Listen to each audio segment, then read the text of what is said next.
What's it like to ride big jumps with big suspension? Is it going to be awkward? Or is it just going to feel like landing on piles of marshmallows? In today's video, we are taking the Boostmaster out again and we're going to test it on some big sender jumps. It's been a while since you last seen me ride this bike, and I'm still learning more about how to get this thing set up as best as possible. I also learned a few more things about this fork and how to get it feeling even better. My local mountain ledge view has some pretty sweet jump lines out here, so let's see how the Boostmaster handles this.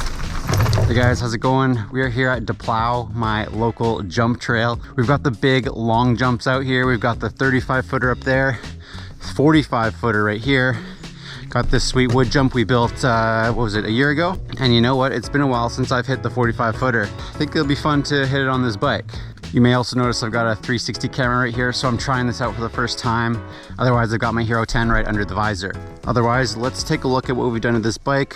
The major upgrade, of course, is we got the new rear shock, the EXT Arma V3. I've got a 500-pound coil on here right now. We've got lots more adjustments on here though, high-low speed compression, and then a hydraulic bottom-out adjustment, and just rebound over there. As for the front here, I fit on a 220mm SRAM centerline rotor, same as the back, except the back is a 200. So I had to buy this Magura adapter for 203 to 220. I still had to file off a little bit of metal there in order to fit these big fat Hope calipers, and finished it off with some slick looking oil slick titanium bolts, looking amazing. 48.5 pounds. Right on. What do you guys say? Should we send these jumps or what? How are the jumps feeling? Super good. Running pretty good. So riding this heavy of a bike with 300mm of travel obviously does not help you when riding some of these lips. However, landing, I'm sure you can see, would feel pretty nice. When you get to this 35-footer and 45-footer, the long and low jumps, those will work better with this bike. I think I'll just do the 35-footer next time. Got my shot cam on.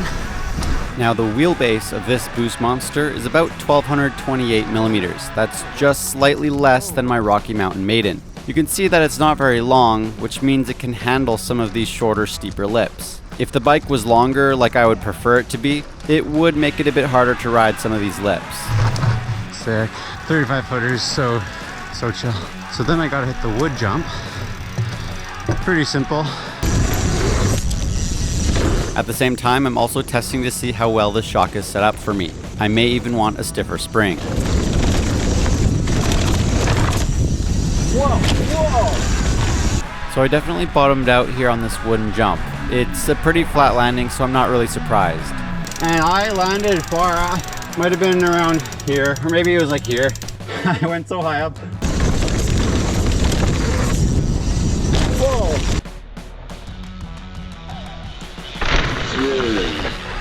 That was awkward.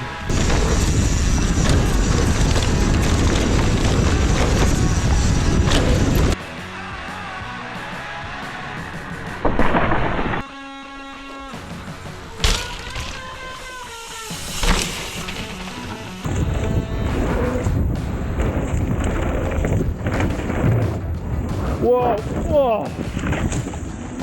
Why do I go so far? Kind of glad I'm landing on this bike. A local builder, also named Jordan, built these sick dirt jumps we're going to try out. Sick, looks so good. The first jump in this line is feeling awesome. The second jump though, he still needs to build the lip for it. Whoa. Yo, baby. Oh, that's hilarious. It's a bit of a different feeling. Well, just with all the suspension, I mean to say. It's just the bike. Because it's a bit of a shorter, steep lip for like 12 inches of travel. Yeah. These jumps are perfect for dirt jump hardtails, or even downhill bikes like Jordan was riding just now. But for my Boostmaster, it was starting to get a bit awkward. Still works though. That was really nice and comfortable. Dude, it's a sick jump. So far, that was a good little test to see how that new rear shock felt, but I think there are some adjustments I'm gonna make. And also with this fork, there's a bit of a quirk to it. It's something to do with this high-speed rebound. It just doesn't seem to be working properly.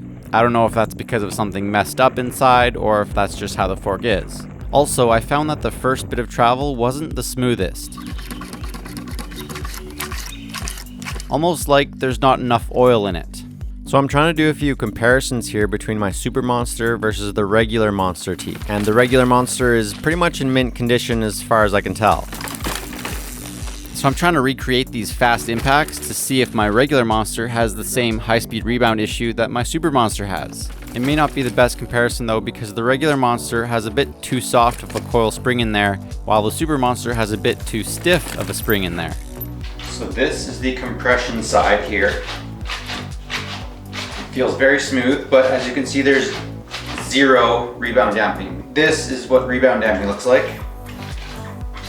So even though I'm very inexperienced at taking forks apart, I decided to learn all I can and open up this fork myself. And at the very least, just check the oil levels. So I open up the top caps, lower the stanchions, and we can now take the springs out. I also learned about cycling the oil to make sure there are no air bubbles trapped inside. We can pump this rod up and down to cycle the oil through and make sure there's no air bubbles. But at this point, it didn't seem like it needed to be cycled anymore. This is measured at 135 millimeters. So I figured out how to properly measure oil levels. It's not in milliliters, but rather 135 millimeters from the top of the oil level to the top of the stanchion. Okay, it's not quite touching. There it's touching. So it's short by a little bit, but not by much. Now it doesn't have to be exactly 135 millimeters from the top. You can add a bit more oil to add more progression. Now that's because of this open bath design. The more oil, the less airspace there is to compress, similar to adding tokens in an air fork. Another very useful thing I learned here is that this upper compression dial seems to only affect the lowest portion of travel, sort of like a bottom out resistance. It seems to be surprisingly effective at bottom out resistance, to the point where if I were to screw it all the way in, it looks very difficult to go through the rest of that travel. It's really stiff. There, it's bottomed out. That is very good to know.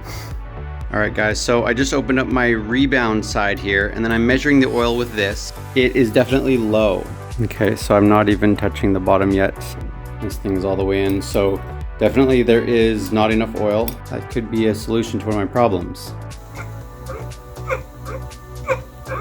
So I added about maybe 40 milliliters worth of oil in the rebound side, and now the fork actually does feel better. But will it affect that high-speed rebound issue I was having? We shall see. So about that EXT shock I was telling you about, I got a few springs for it now to make sure I have something that will work. And so I decided to measure the sag with some of the coils I have for this EXT. So the 500 pound spring was 22% sag, 425 spring was 25%, and I measured the 250 pound spring, which is 39%. And I could bottom that one out just by pressing on it hard enough. I even bought myself a 550 pound spring now for this EXT, and I just want to test this setup quickly on some gnarly tech.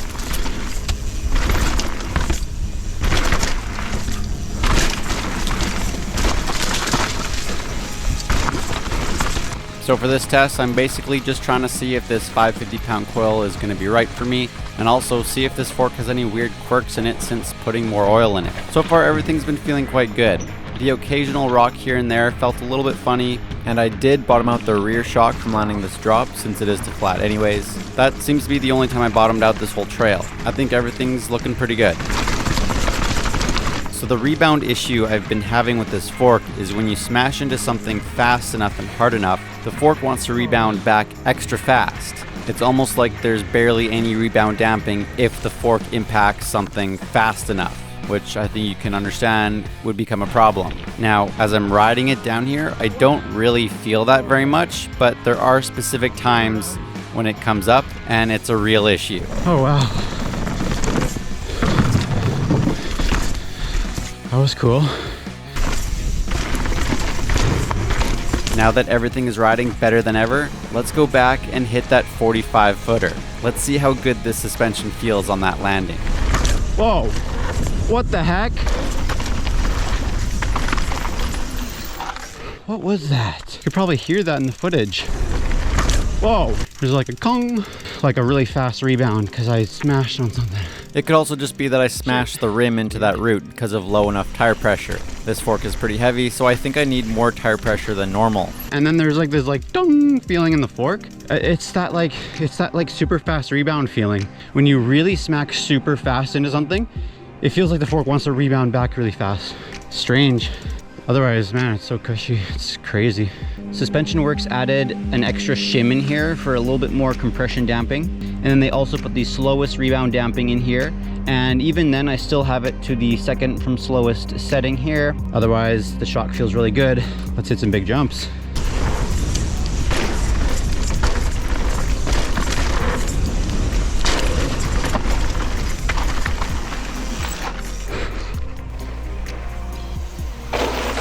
The thing that makes this 45 footer a little bit tricky is that you have to turn left right before it.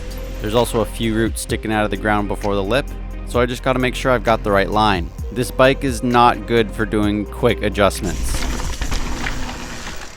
Oh yeah, should be so good. And by the way, you remember how Wesley broke his wrist back in February? Well, he's back and he's now sending the 45 footer. This was filmed just a few days earlier, and I also hit it on my Patrol, which is a first for that bike. Oh, that was cool. But yeah, this shock is like stiff enough for me now, finally. Like it's not bottoming out. Maybe I should hit the wood jump first though.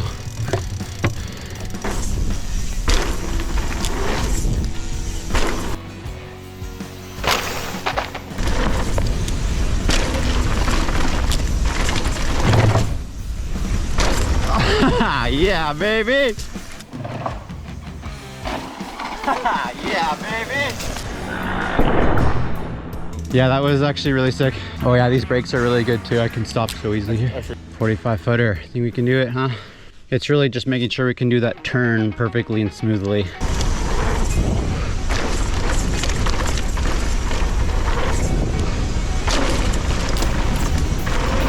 Woohoo! Yeah! Oh, so good, dude! Dude, that was so smooth! That was so smooth, like... I felt good, dude. It was such a soft landing. Honestly, man. And then I did tap the brakes a little bit after the 35. So this time I'm gonna try and go no brakes or maybe just like a lighter tap. And I wanna see how much I can use this fork.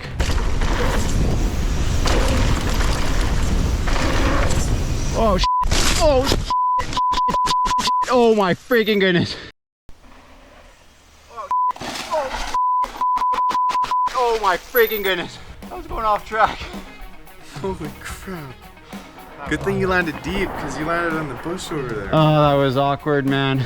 I went less brakes. Like I did end up tapping the brakes a little bit, but I went off the lip too far to the right. You can see where I landed. So a good thing there's some landing there. Yeah, that's the thing about this big, heavy, huge bike is it's not the same. It's not as easy to do quick adjustments. So I just gotta line up better.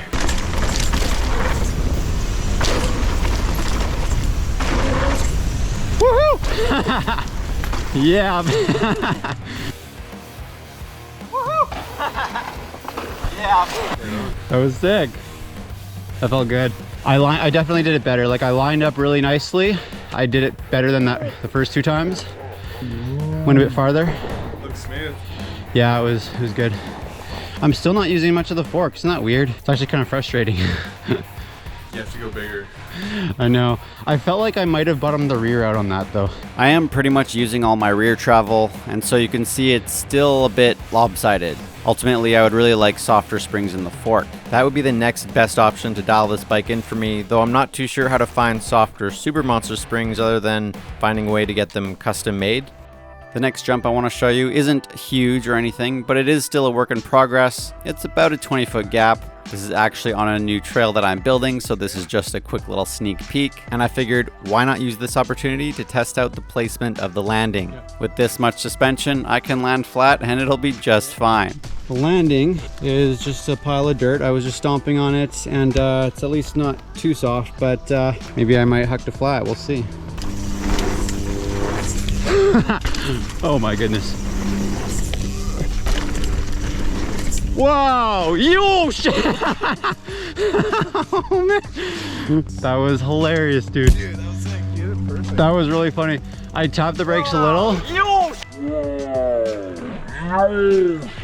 Yeah, the lip is a little steep for this bike, but I do want to try going in no brakes though. See where I land. Oh.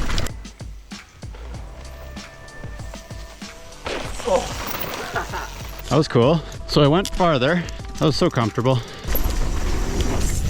Oh, perfect. Yo.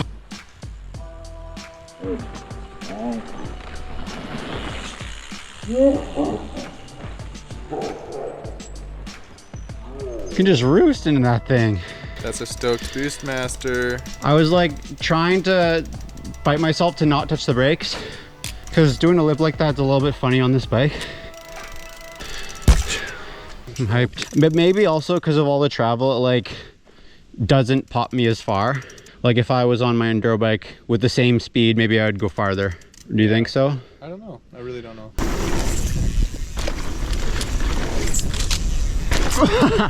Yes. As for building the landing of this jump, I think it's in a pretty good spot. We just gotta pile it up a whole lot higher. But that's for another video series you'll be seeing somewhat shortly. The Boostmaster felt really sick on this jump, and the berm after was super roosty. That is a big boy jump. Jordan, the local builder, and his crew also built this really huge step up. So I really want to try this on the Boostmaster as well. This thing is huge. Could be a good 8 feet tall.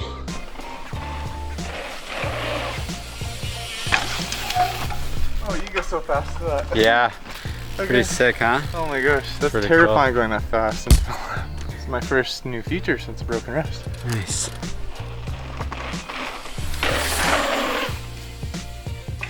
So high. Something is funny with this rear shock though. What is that sound? It's frustrating. Only today.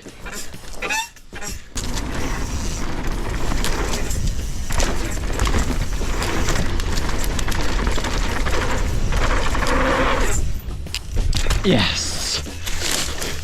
I ended up tapping the brakes because I was going so fast.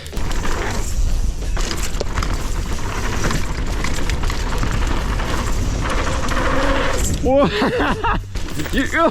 Wow.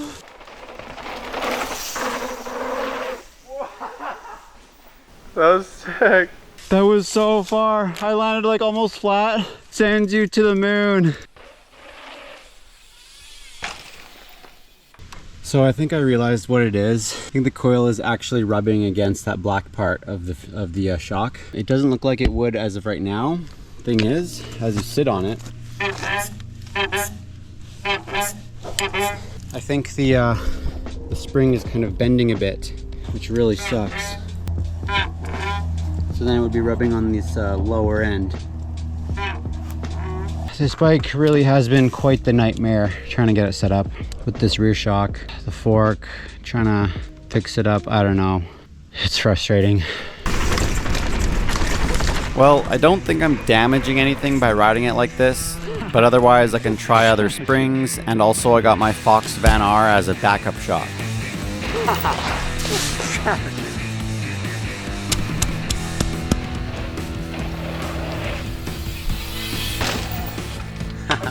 Jump out. Oh man. But you know what? Yeah.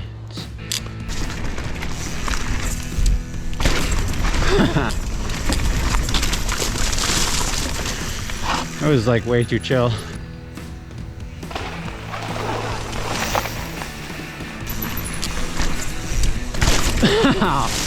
Right on.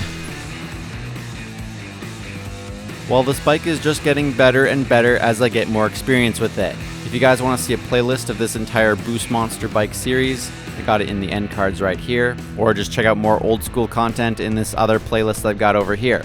I hope you guys enjoyed the video. I want to give a big thanks to my patrons for supporting my channel. And you know, there's another way of supporting my channel. It's called Super Thanks. Right under this video, you'll see a heart icon with a $sign in it. With that feature, you can give one-time gifts, and it really helps out the channel. Thanks everyone, and I will see you guys next time.